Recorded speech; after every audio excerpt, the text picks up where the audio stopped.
ટૂંક સમયની અંદર ગાંધીનગરની અંદર પણ તમને ખેડૂત એકતાના દર્શન થશે।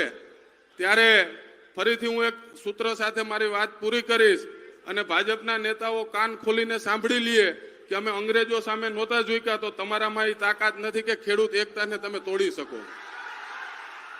આપણે સૌએ એક વાત એ જોઈ, આ આંદોલનની અંદર ખેડૂતોએ જે એકતા બતાવી, આપણે એ વાતના સાક્ષી છીએ કે જે ખેડૂત ભાઈઓ જેલમાં છે એના ઘરે બીજા ખેડૂતો પોતાનું કામ મૂકીને એ ખેડૂતોનું કામ કરતા હતા।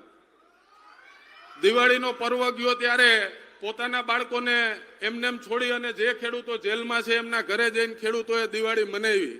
આ વાત એ વાતની સાબિતી છે કે 2027ની અંદર ખેડૂતના હિતની સરકાર, ખેડૂતના દરેક પ્રશ્નનું નિરાકરણ લઈ આવનારી આમ આદમી પાર્ટીની સરકાર 2027માં આવે છે। ત્યારે ભાજપને ફરીથી કહું છું કે જબ તક તોડેંગે નહીં તબ તક છોડેંગે નહીં।